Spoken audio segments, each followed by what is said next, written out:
신령한 복이 이슬처럼 임하는 시간입니다. 한번 더 축복합시다. 단비처럼 임하는 시간입니다. 복된 장마리처럼 임하는 시간입니다. 흠뻑 젖읍시다. 네. 자, 이제 여러분 제가 일평생 하면 어떻게 화답하죠?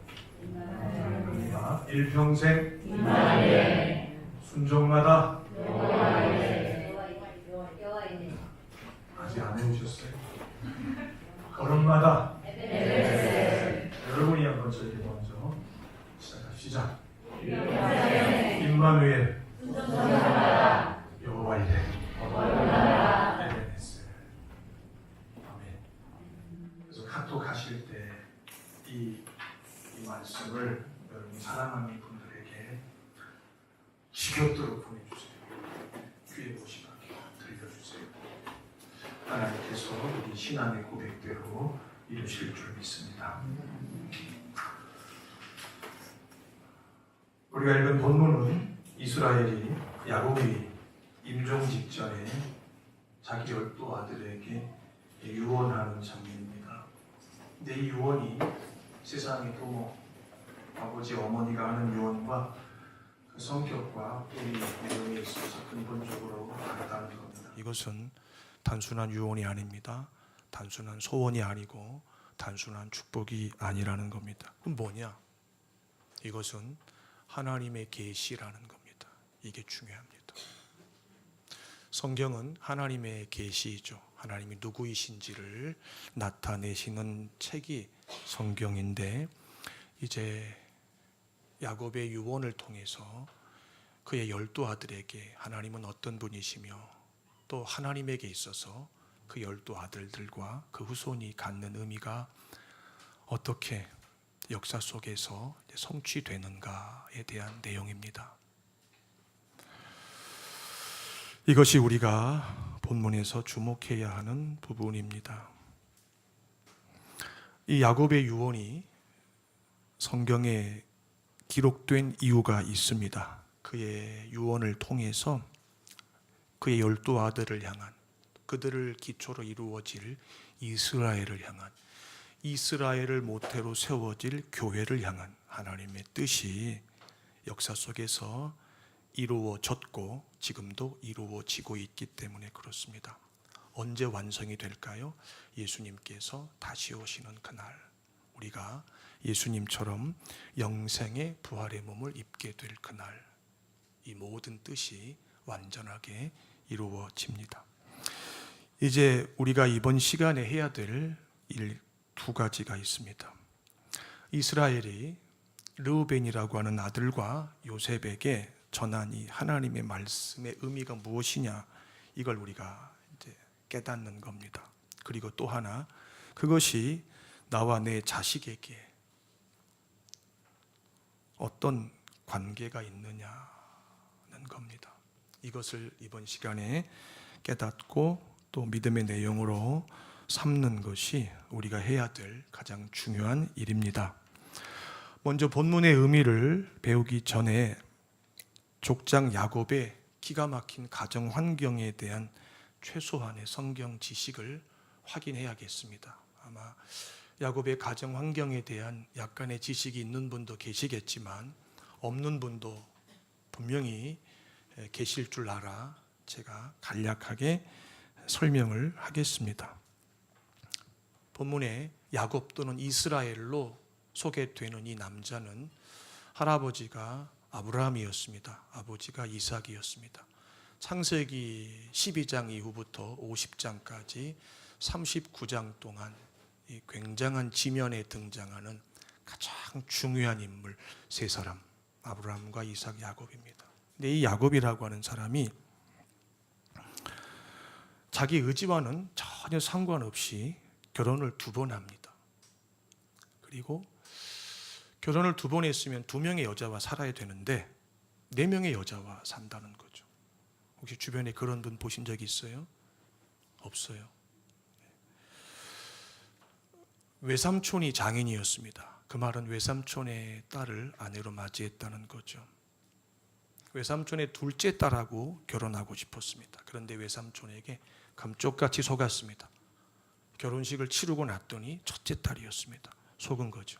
아버지와 형을 속인 대가를 이제 본격적으로 지불하기 시작합니다. 외삼촌이 둘째 딸도 주겠다고 하면서 야곱에게 7년도 자기를 위해서 수고할 것을 요구합니다. 그래서 본래 결혼하고 싶었던 라헬과 결국 결혼을 합니다. 그런데 문제는 이 친자매인 레아와 라헬이 자기 남편인 야곱을 사이에 두고 오랜 세월 질투를 합니다. 아들 낳기 경쟁을 합니다. 근데 왜 이런 질투가 시작되었고 지속되었는가? 이게 이제 중요한데요. 이 야곱이 사람인지라 남자인지라 자기가 처음에 마음에 품었던 여자 라헬에게만 마음을 줍니다. 그러면 우리가 이제 결혼 생활을 해서 알겠지만 라헬과 잠자리를 더 같이 하지 않았겠습니까? 그런데 무슨 이유에서인지는 모르겠는데 이 라헬이 아기를 낳지 못합니다. 그리고 어쩌다가 한번 잠자리를 하는 언니 레아는 남편과 잠자리를 하면 아기를 낳습니다. 라헬의 입장에서 이게 화가 나는 거죠. 그래서 라헬이 야 나는 아기를 못 낳는갑다 싶어서 자기 몸종 비라를 야곱의 침실에 들여보냅니다. 근데 그 몸종이 아들을 낳습니다. 언니도 이에 뒤질싸라 자기 몸종 실바를 남편 야곱의 침상에 들여보냅니다. 역시 또 아들을 낳습니다. 그리고 마지막으로 라헬이 아들을 둘 낳습니다. 그게 이제 요셉과 베냐민이죠. 이렇게 해서 4명의 여자와의 사이에서 12명의 아들을 낳게 되는데 이 기가 막힌 출생의 비밀을 가진 이 12아들들이 하나님의 왕국의 상징인 이스라엘의 뭡니까? 초석이 됩니다. 이렇게 하나님의 나라가 인간의 어떤 가능성과 자질에 의해서 시작되지 않고 전적인 하나님의 은혜 속에서 시작이 되었다는 것을 우리가 꼭 기억해야 됩니다. 믿음을 배우는 평생 동안 우리가 뭘 하건 어디 있건 어떤 자리를 감당하건 간에 우리는 하나님 앞에 끊임없이 은총을 입어야 되는 자들임을 잊지 마시기를 주의 이름으로 축복합니다. 그래서 첫 번째 아내인 레아하고 사이에서 낳은 아들이 르우벤과 시므온과 레위와 유다이고요. 그 다음에 잠시 후에 이 레아하고 사이에서 또 낳은 아들이 이사갈과 스불론입니다. 이 스불론이라고 하는 아들의 이름 우리 승민이가 기억을 못해가지고 예전에 성경 공부할 때 이상한 이름을 불러서 우리 집사님한테 이렇게 꿀밤을 맞은 적이 있습니다. 라헬과 사이에서 낳은 아들이 요셉과 베냐민이었다고 말씀을 드렸고, 실바와 사이에서 낳은 아들이 갓과 아셀이고, 비라와 사이에 낳은 아들이 단과 납달리였는데 이 아들들의 이름이 다 신학적 영적인 의미가 있습니다. 12아들의 이름을 기억 못해도 천국 가는데 아무 지장이 없는데 이 아들의 이름을 기억하고 어떤 여자와 사이에서 낳고 날 당시 이 아들들의 어미가 심령의 상태가 어떠했는지에 대한 그 내용이 성경에 다 나와 있거든요. 그거를 충분히 숙지하게 되면 성경 창세기가 지금보다 100배는 재미있어집니다. 성경이 재미있어지기 시작하면 신앙생활 끝난 겁니다. 성경이 재미가 없기 때문에 믿음 생활을 시작한 게 후회가 되는 거예요. 물릴 수도 없는 거예요. 이미 거듭나 버렸기 때문에. 천국이 믿어지죠. 지옥이 믿어지죠. 이것만큼 불길한 게 없잖아요. 안 믿어져야지 물리고 돌아설 수 있는데 이게 믿어지니까 물러갈 수도 없는 거예요. 성경은 재미가 없고 믿어지는데 이러니까 매주일 왜 이렇게 주일은 금방 돌아오는 거야? 이런 얘기가 하게 되고 왜 이렇게 밥당보는 빨리 돌아오는 거야? 이렇게 푸념을 하게 되는 거죠. 성경이 재밌어지시길 주의 이름으로 축복합니다. 저는 목회를 하면서 성경을 읽고 설교를 준비하는 게 가장 힘든데 가장 재밌습니다. 우리 남자 집사님들 돈 버는 재미보다 제가 성경을 읽고 묵상하면서 설교 원고를 작성하는 재미가 10,000배, 100,000배, 1,000,000배는 더 클 것 같다고 제가 확신합니다. 성경이 재밌어져야 돼요. 출생 순서상 이 르우벤이 맏아들 장자이죠. 그래서 우리가 읽은 본문에서 르우벤아 너는 내 장자다, 내 능력이다, 내 기력의 시작이다 이렇게 소개를 하죠. 요셉은 11번째 아들이죠. 역대기상 5장 1절과 2절에 보면 이 야곱의 장자인 르우벤에 대한 슬픈 이야기가 나오죠.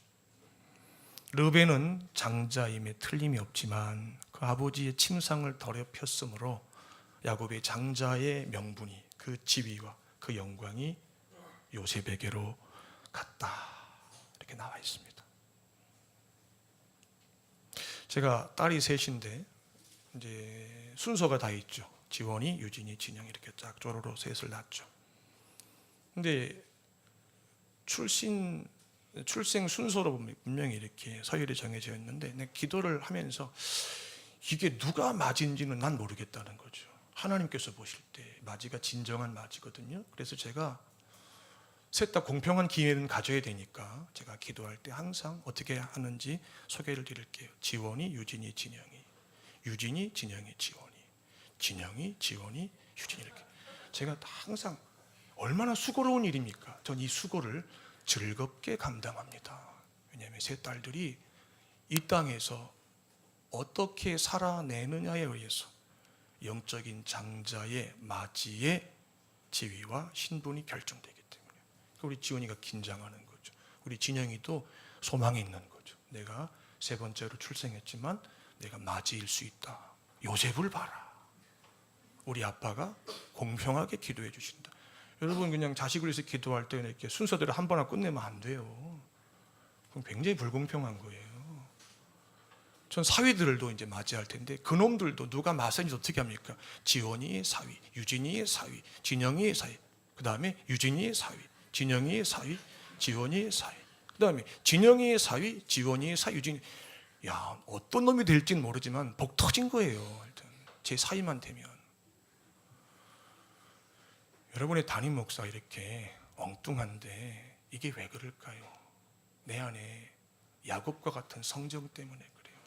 한 번밖에 살 수 없는 인생이지만 세상의 물질적인 복은 남들만큼 받지 못할지라도 영적인 복은 내가 가장 많이 받으리라. 그런 이런 사모함이 있어야 돼요. 그럼 나머지는 따라와요. 그냥 따라와요. 이제 이번 시간에 이제 그 얘기 할 거예요. 야곱은 자기 장남 맞이인 르우벤을 향한 하나님의 뜻을 전하는데 이 장면이 너무 슬퍼요. 너무 슬퍼요. 태종 이방원이 자기 왕위를 자기 아들에게 승계할 때 누구에게 주고 싶었겠어요? 첫 번째 아들이었겠죠. 그런데 그 왕위를 누가 승계합니까? 세 번째 아들입니까? 네 번째 아들입니까? 이도가 승계합니다. 아비된 자의 마음은 똑같아요. 본능이에요. 처음 난 놈이 끝까지 장자이기를 바라고요. 영적으로도 장자이기를 바란다니까요. 그런데 야곱이 지금 무슨 얘기를 합니까? 르우벤, 너는 탁월하다. 그렇지만 탁월하지 못할 것이다. 이게 축복입니까? 저주입니까? 너는 탁월하다. 위풍이 월등하고 권능이 탁월하다. 너는 내 기력의 시작이요, 내 능력의 시작이요. 누가 무슨 말을 해도 너는 내 맞이다. 그런데 너는 탁월하지 못하다.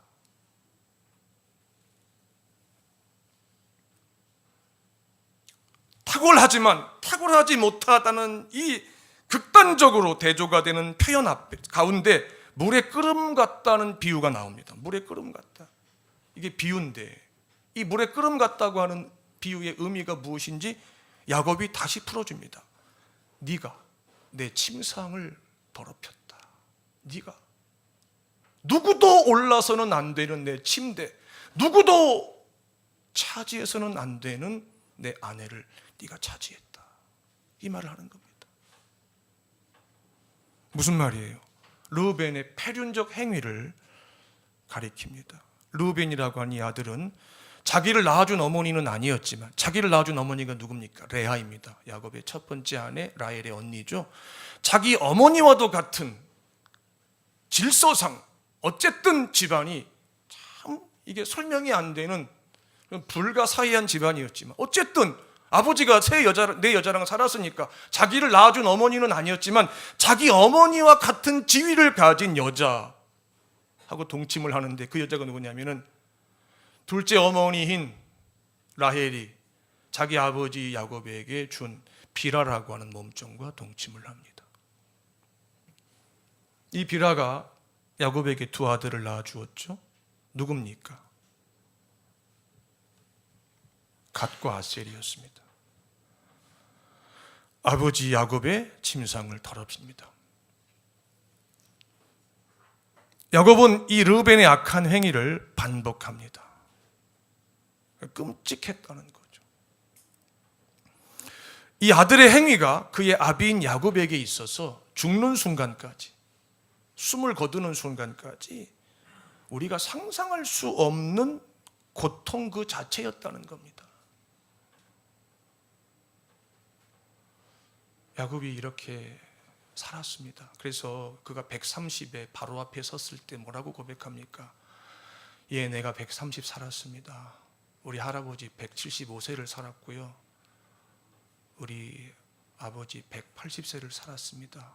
그분들의 산 거에 비하면 제가 한참 미치지 못하지만 두 분이 살면서 겪었던 그 험악한 세월과 내가 살면서 겪었던 험악한 세월을 딱 저울에 올려놓으면 내가 훨씬 무겁습니다. 이렇게 말하는 거예요. 이삭과 이스마엘은 아버지 아브라함의 침상을 더럽히지 않았어요. 야곱과 에서도 아버지 이삭의 침상을 더럽히지 않았잖아요. 그런데 장자인 르우벤이 아버지 야곱의 침상을 더럽혔어요. 다른 거 다 가지면 뭐합니까? 자식이 내 가슴에 죽을 때까지 지워지지 않는 흔적을 남겼는데, 그것도 아픔을, 고통을, 그 모멸감, 상상할 수 없었겠죠. 르벤의 행위는 아버지 야곱의 권위, 이스라엘의 권위, 하나님이 부여하신 이 권위를 무참하게 무너뜨리는 것이었습니다. 따라서 하나님께서 보실 때 이 르벤의 행위는 교만한 것 중에 교만한 것이었어요.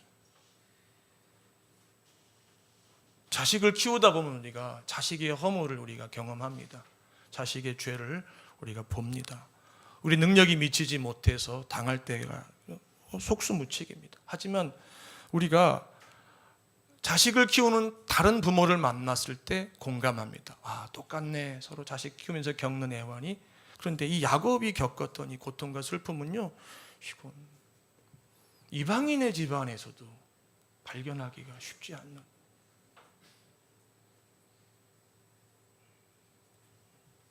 그런 비극이었죠. 창세기 30장 14절에 보면 이 르우벤이 독특한 행동을 하는 장면이 나옵니다. 하루는 들에 나갑니다. 그리고 약초 하나를 구해다가 자기 어머니 레아에게 줍니다. 이걸 한글 개역 성경에서 합환체라고 번역했습니다. 이게 뭐냐면 일종의 최음제입니다. 비정상적인 성관계를 갖고자 하는 세상 사람들이 성관계를 갖기 전에 뭘 복용합니까? 최음제의 일종인 마약 성분의 약을 복용합니다. 그런 겁니다. 이게 일종이. 이걸 이 르우벤이 구해다가 엄마에게 준 겁니다. 왜 줬을 것 같아요?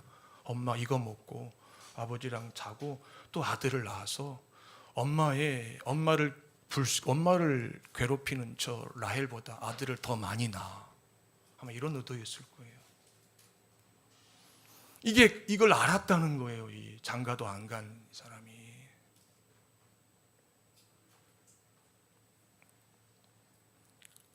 이 최음제의 일종인 이 약초의 효능을 알고 있었다는 것은 뭘 의미할까요? 이런 개연성이 있는 거예요. 우리가 미루어 추측할 때 어쩌면 이 르우벤이 청소년기와 청년기에 이 육신의 정욕을 통제하지 못해가지고 이 최음제를 사용해서 스스로 성적인 즐거움을 경험했을지도 모르겠다. 성경이 재밌잖아요. 입에 담을 수 없는 내용을 성경이 기록하고 있어요. 왜? 인간 속에 내재된 죄가 얼마나 비참한지 무서운지를 우리에게 그냥 그대로 대면하게 하는데 그 목적이 있어요. 너희는 이 죄에서 스스로 구원할 수 없다.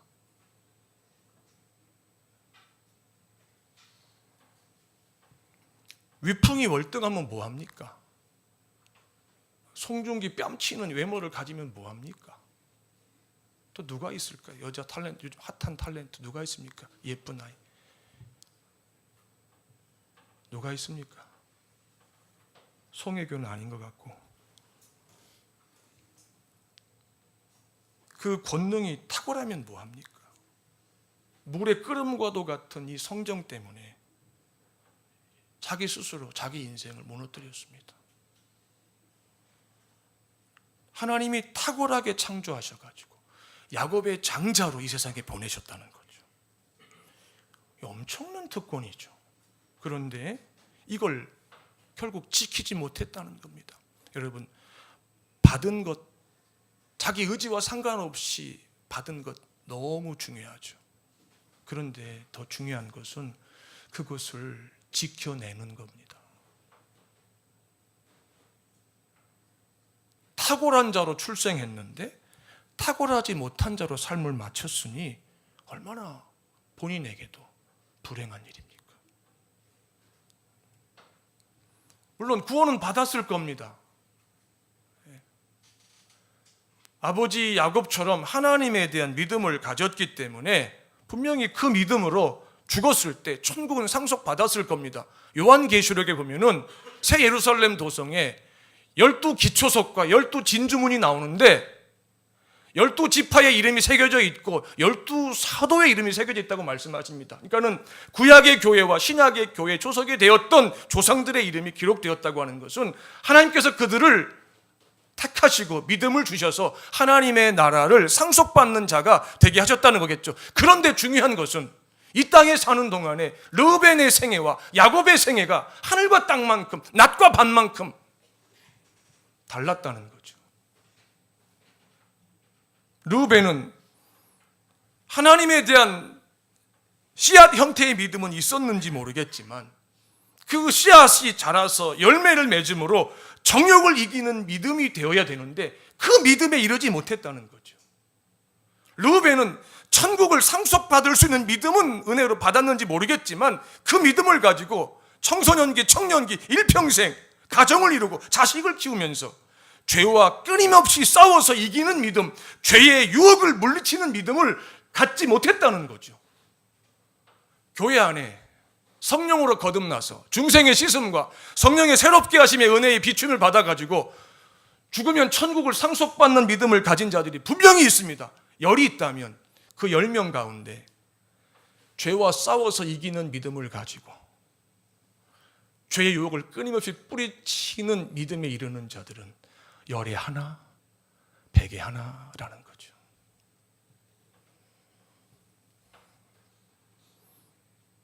근데 그 9이 되고 99이 되시는 분들이 어떤 분들이냐? 출생할 때 르우벤처럼 위풍이 월등하고 권능이 탁월한 분들이 부지기수라는 거죠. 그런데 그것을 하나님을 위해서, 그분의 교회를 위해서 귀하게, 영광스럽게 제대로 사용하지 못하고 물의 끓음과 같은 죄를 짓고 허물을 범하고 극적으로 구원에 이르게 되더라는 거죠. 왜 그런 삶을 살까?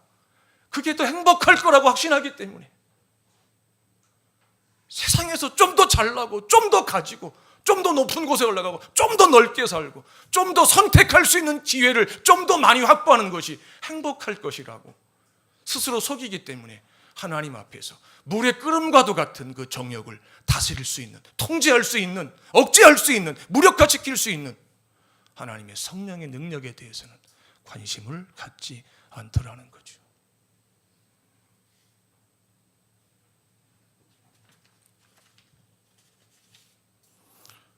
여러분의 자녀들은 어떻습니까? 혹시 여러분 의지와 상관없이 위풍이 월등하고 권능이 탁월한 자로 출생하지 않았습니까? 감사하십시오. 그리고 조심하십시오. 더욱 조심하십시오. 죽는 순간까지 조심하십시오. 물의 끓음과 같은 아들과 딸들이 되지 않게 해달라고 기도하십시오.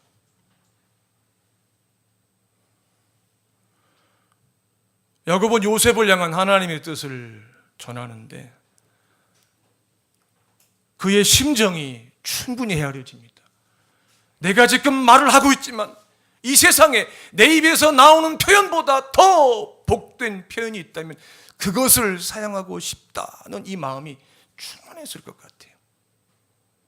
요셉의 팔의 힘을 묘사할 때 야곱의 전능자, 이스라엘의 반석인 목자의 손에서 나오는 힘이라고 말합니다. 요셉의 팔의 힘만 놓고 봤을 때, 르벤의 팔의 힘만 놓고 봤을 때 형 르벤의 팔의 힘이 요셉의 팔의 힘보다 비교할 수 없을 만큼 월등했다는 겁니다. 탁월했다는 겁니다. 태생적으로. 그런데 요셉의 팔의 힘은 르벤의 팔의 힘에 없는 힘이 있었다는 겁니다. 야곱의 전능자, 이스라엘의 반석인 목자의 손에서 나오는 힘이 요셉의 팔에 끊임없이 공급되고 있었다는 겁니다. 무슨 뜻입니까? 요셉이 하나님의 손에 일생을 붙잡혀 살았다는 겁니다.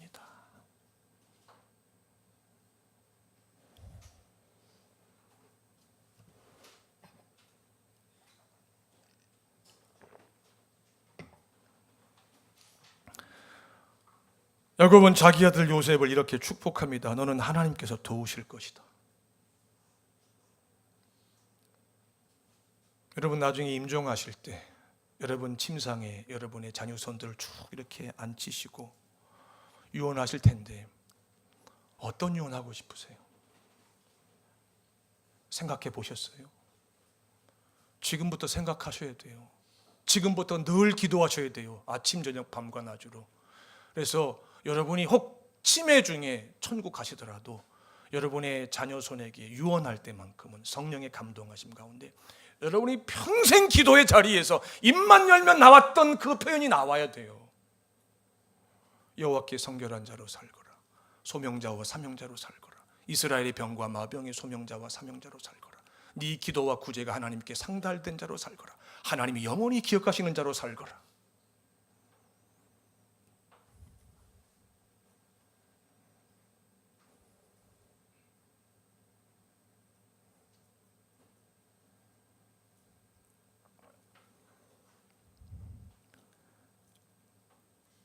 야곱이 요셉에게 전한 말의 의미가 무엇입니까?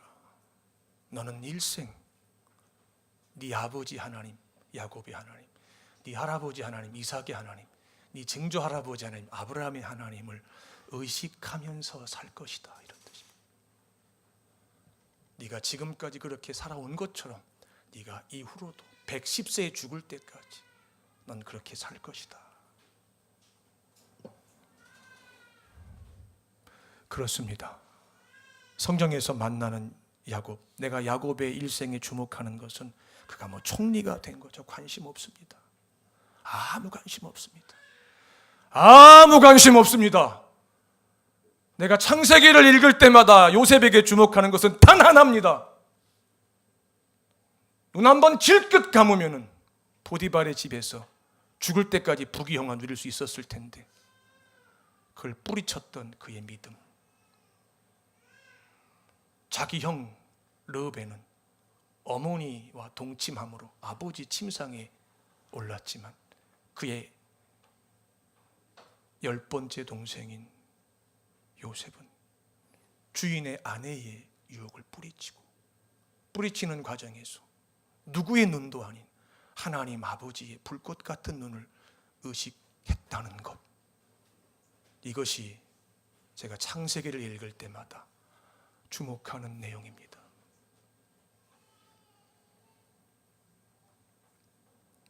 그가 함께 죄를 짓자고 유혹하는 음녀 앞에서 한 말을 보면 요셉이 하나님께 얼마나 큰 은총을 입었는지를 알 수가 있습니다.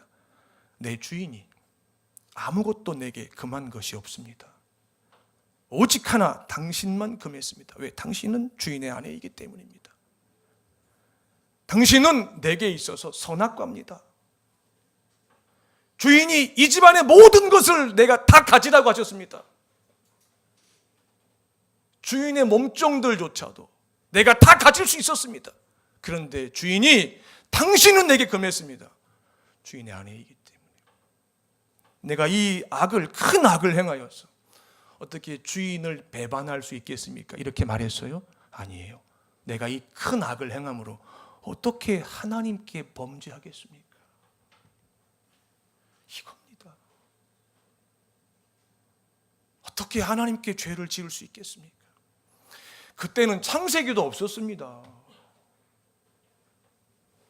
성경 자체가 없었습니다. 그 시대에는. 아버지 야곱에게서 들은 얘기를 가지고 믿음 생활을 한 겁니다. 우리 자식들에게 우리가 평상시에 의식하건 의식하지 못하건 얼마나 영적인 이야기를 의도적으로 하고 있습니까? 한번 자신을 한번 돌아봅시다.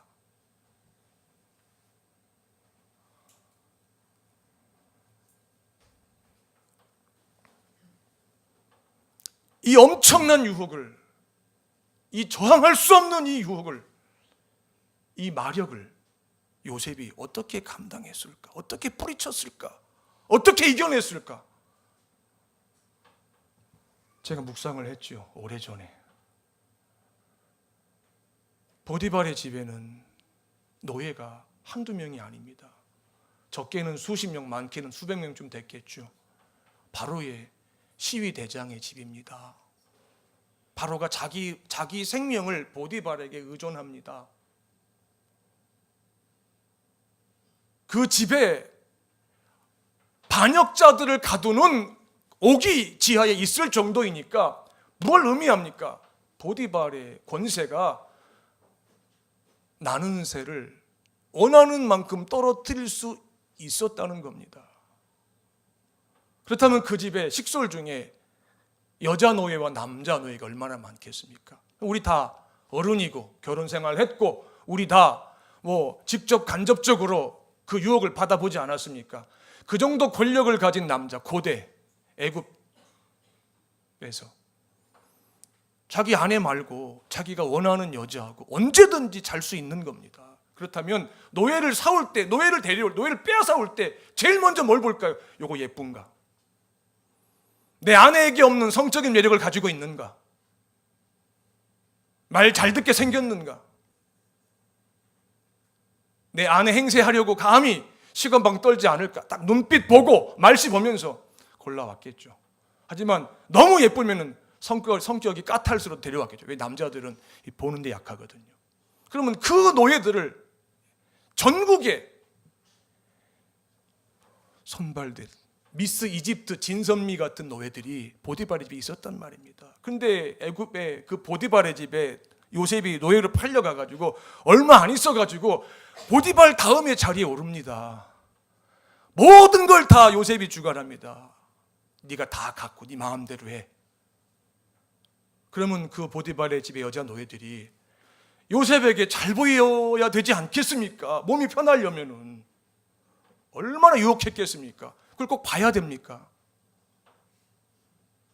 그런데 문제는 뭡니까? 요셉이 그 유혹을 어떻게 했다고요? 이겨냈다는 거예요. 왜? 그 유혹을 이겨내면서 쌓인 하나님에 대한 믿음, 죄와 싸워 이기는 믿음의 능력이 축적이 되어서 어느 날 가장 큰 유혹, 보디발의 아내의 유혹에 직면했을 때에 그 유혹을 결국 피해낼 수 있었던 거예요. 작은 유혹을 이긴 자만이 큰 유혹을 이겨요. 작은 순종을 한 자만이 큰 순종을 할 수 있어요. 벼랑간 큰 순종 절대 못해요.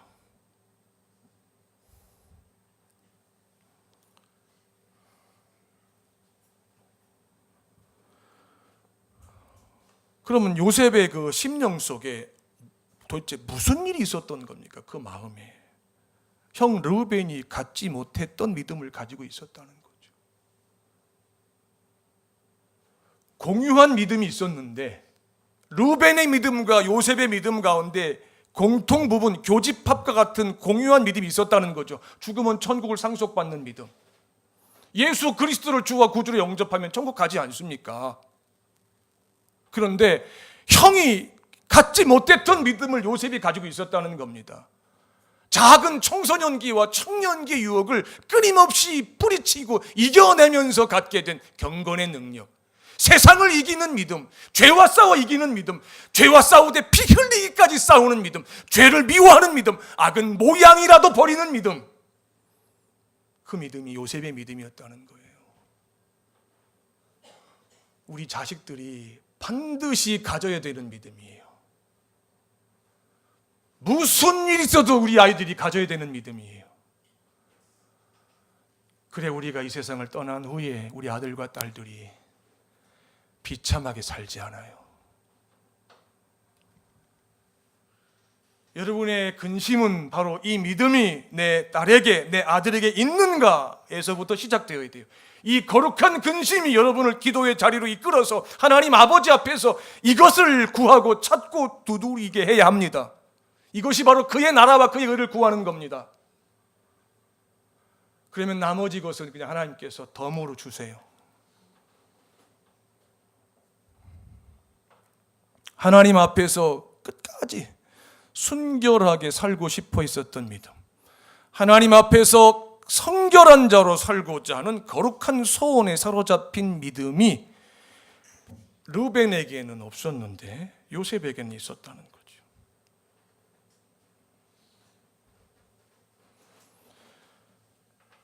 신학교를 같이 입학해서 졸업한 동기 목사가 있습니다. 대만에서 10수년간 선교사로 삽니다. 현지인 목회를 합니다. 그 동네의 한국인은 그 가정밖에 없습니다. 공부 제가 간접적으로 듣기로는 못했습니다. 그래서 대학 지나갈 때 전기욕이 떨어지고 목사가 되고자 했기 때문에 한국 성서신학교라고 4년제 학력인정학교에 입학했습니다. 그런데 이미 중국 선교사로 헌신했기 때문에 중학생 때, 고등학생 때부터 교회에서 권사님들이 우리 무근이는 기도대장, 교회 집회란 집회는 다 참여하고 옆 동네 교회 집회도 다 참여하고 친구들 다 불러 모아놓고 기도 훈련시키고 말씀 나누고 친구들이 그 친구 앞에만 서면 그냥 죄 지은 것이 들킬까 봐 막 두려워하고. 맞죠? 예. 우리 박원근 집사님 그 가장 중마고우입니다. 그 손묵은 목사가 소개해서 박원근 집사님 우리 교회 오신 거예요, 작년에. 이 손묵은 목사가 대만에 선교사를 부임할 때 대만이 지진이 많은 나라인데 사모님에게 말하지 않았어요. 남편을 따라 딱 대만에 도착해 짐을 딱 풀고 호텔에서 자는데 지진이 난 거예요. 생각해 보세요. 이게 남편입니까? 근데 그 남편을 믿고 16, 17년을 살고 있는 거예요. 애 셋 낳고. 근데 큰 놈이 대만에 있는 대학교에 의대에 갔어요. 둘째 딸이 어제 그제 대만 가오슝에 있는 의대에 치과대에 입학을 했어요. 여러분들이 그렇게 보내고 싶어하는 곳, 세상 사람들은 말할 것도 없고 보낼 수만 있다면 무명의 선교사로 지진 많은 나라에 아내를 데리고 가면서 아내가 알면 안 올까 봐 속이고 데리고 가서 지금까지 살고 있어요. 저보다 2살 아래인데 나는 그를 만날 때마다 배워요. 어떤 집안에서는 3대, 4대, 5대, 10대까지 의사가 한 명도 안 나오는데 이 가난한 무명의 선교사 집안에서 벌써 의사가 둘 나오네요. 근데 더 놀라운 것은 이 아이들이 의료 선교사로 헌신했다는 거예요. 이 정도 돼야 되지 않겠습니까?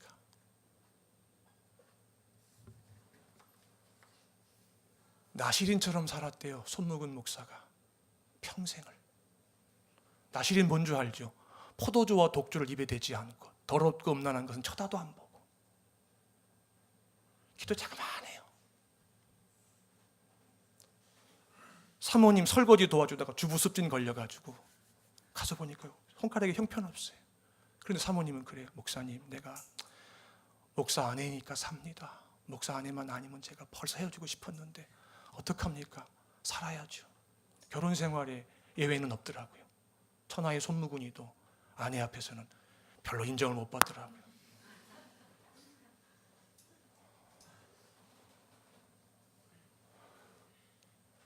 그가 의대를 간 두 자식을 둔 게 부러운 것이 아니고, 나는 중고등학교 때 그렇게 못 살았거든요. 죄 짓고 음란한 생각하고 막 갈등하고, 야, 근데 어떻게 그렇게 살았을까? 난 그게 부러웠던 거예요. 그래서 내 딸들을 축복할 때 그렇게 축복하는 거예요.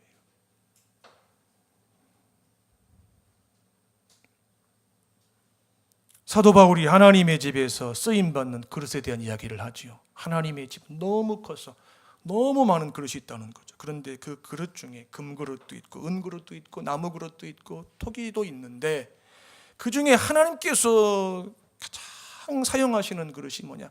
조건이 하나라는 거죠. 깨끗한 그릇이라는 거죠. 깨끗한 그릇, 깨끗한 순결한 그릇이라는 거죠.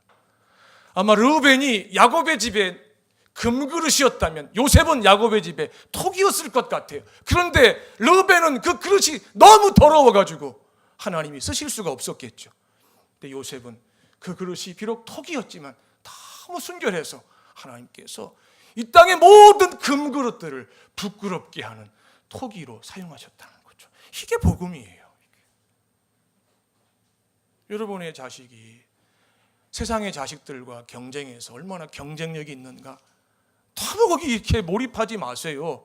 그냥 참고로는 하시되 거기 매여 있지 마세요. 그 매여 있어 봤자 불평밖에 안 나오고 원망밖에 안 나오고 그냥 한탄밖에 안 나와요. 그냥 내 자식이 그래, 나는 선택과 집중, 하나님에 대한 믿음이 있는가, 이것만 보겠다. 있어, 오케이. 그 다음에 요셉처럼 하나님 앞에 경건하게 살고 싶은 믿음이 있는가, 이것만 보겠다. 있어.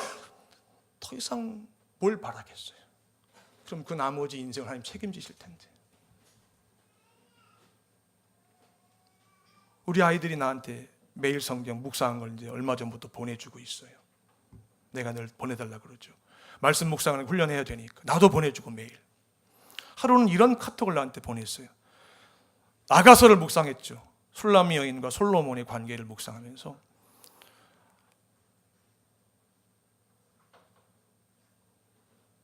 하나님께서 예비하신 남편을 만날 때까지 하나님 저를 진주를 조개 속에 감추신 것 같이 저를 감추어 주세요. 하나님 예비하신 남편을 딱 만났을 때 알아보게 해주시고 그때 그에게 내 모든 것을 주게 해주세요. 제가 뭘 더 바라겠습니까? 그 아이에게서. 우리 자식을 키울 때 우리는 우리 자식에 대해서 어떤 기대를 가지고 있습니까? 본능이죠. 하나님의 부르심과 택하심을 받았고 믿음을 가졌음에도 불구하고 평생 하나님 앞에 한 번도 귀하게 쓰임을 받지 못한다면 그보다도 불행하고 슬프고 안타깝고 끔찍한 일이 어디 있을까요? 천국은 가요.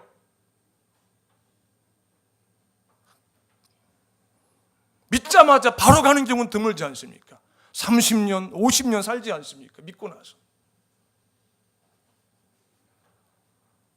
루벤 같은 인생을 살기를 원하십니까? 탁월한데 탁월하지 못한 자로 맞지를 원하십니까?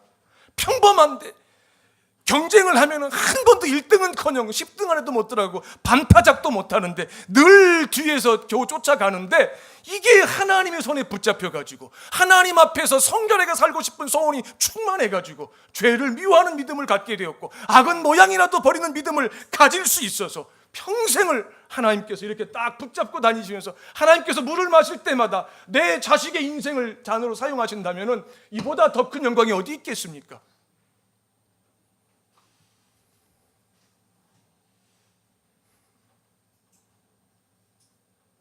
우리 자녀를 위해서 이제 평생 간구해야 될 텐데 무엇을 간구하시겠습니까?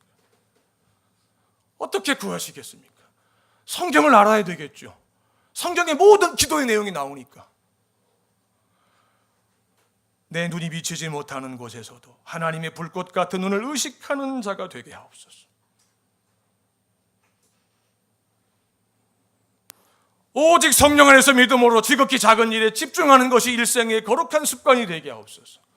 오직 성령 안에서 믿음으로 크고 작은 일에 인내하는 것이 평생의 경건한 습관이 되게 하옵소서. 오직 성령 안에서 믿음으로 매일 감사하며 기뻐하며 반복하는 것이 일평생 신령한 습관이 되게 하옵소서. 자기를 부인하고 자기 십자가를 지고 가게 하옵소서. 빛의 갑옷을 입게 하옵소서. 아름답도다 복된 소식을 전하는 자들이여 발과 함과 같도다. 그 약속이 성취된 인생이 되게 하옵소서. 이렇게 매일 입만 열면 구해 보십시오. 그렇게 살도록 안내해 가시면서 눈물을 쏟으시고 땀을 쏟으시고 씨름하시고 절망하시고 낙심하시고 자식과 싸우시고 화해하시고 하십시오. 제가 단언합니다. 확신합니다. 주께서 여러분의 그 눈물과 땀과 수고와 탄식과 부르짖음이 하나도 헛되지 않게 하실 겁니다.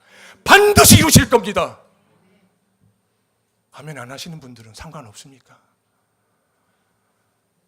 자식이 잘 된다면 우린 양잿물도 마시지 않습니까? 자식을 키워보니까 그게 최고더라고요.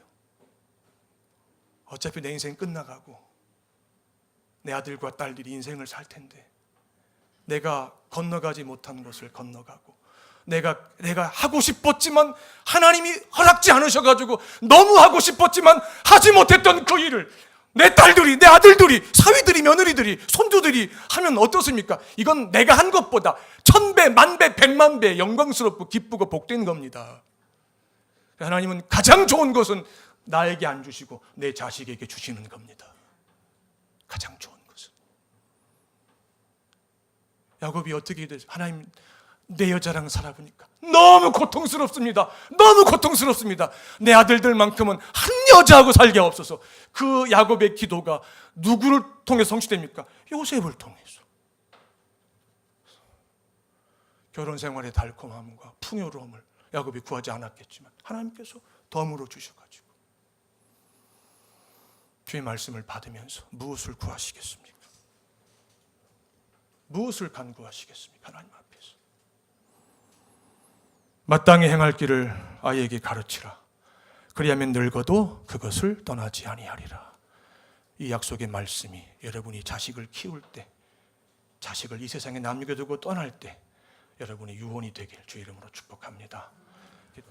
우리 스라의 자녀들에게 복을 주시되 요셉이 입었던 은혜를 입게 하셔서 탁월하지 못하고 월등하지 못하지만 일평생 하나님 아버지의 손에 무시로 붙잡혀서 하나님께서 인도하시는 대로 걸어가는 아들과 딸, 딸과 아들, 그 배우자들과 스라의 자손들이 되게 하옵소서.